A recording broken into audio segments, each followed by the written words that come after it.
Hello, welcome to Fun Maths and welcome to Trigonometry Basics class.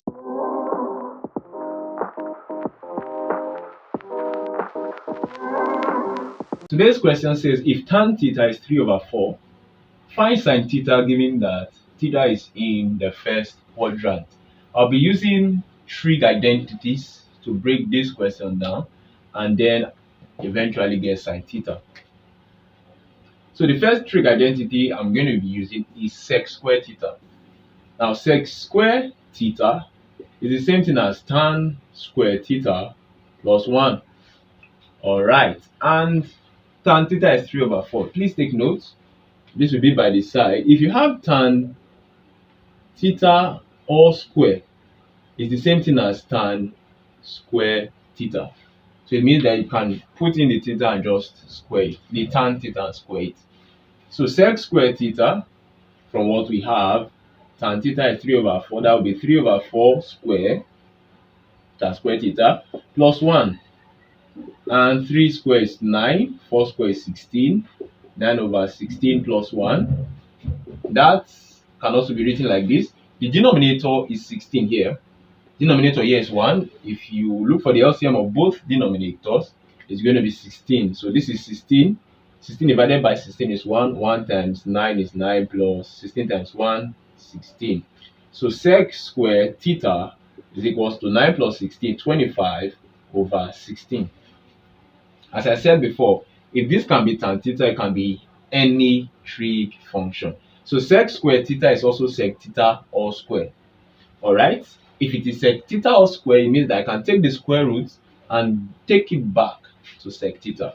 So if you take the square root of both sides, you'll be having sec theta, because the square root has removed the square, equals to the square root of 25 over 16, which is 5 over 4. So what's the essence of what we just did? Now, sec theta is also 1 over cos theta, the inverse of cos theta. Alright, so what does this mean? It means that cos theta is also 1 over sec theta, and sec theta is 5 over 4. So cos theta is equals to 1 over 5 over 4, and that is 4 over 5. We take the multiplicative inverse. But that's not the problem we were asked to find. We were told to find sine theta. So let's bring sine into this problem. The other trig identity I'll be using is sine square theta plus cos square theta is 1. Right? So it means that I can write sine square theta plus cos square theta, 4 over 5 square, plus 4 over 5 square is equal to 1. So sine square theta plus 4 square is 9, 5 square is 25. Oh, sorry, 4 square is 16, sorry. 25 equals to 1. So we are looking for sine. Now we can see that we'll be able to get sine theta. But we have to move 16 over 25 to this other side. Right? So sine square theta is equal to 1 minus 16 over 25, which is 25 as the denominator.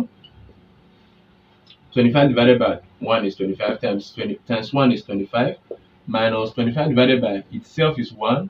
1 times 16 is 16, and that is 9 over 25. So this is sine square theta is 9 over 25. As we did here, when we took the square root to remove the square, we also take the square root to remove the square. So if you take the square root of both sides, sine theta will be the square root of 9 over 25, which is 3 over 5. So that's the value of sine theta in this question. Very lovely question. Please do well to subscribe to this YouTube channel if you enjoyed this video. Share this video to others so that they can also benefit from it. Until we meet again, it is goodbye from me.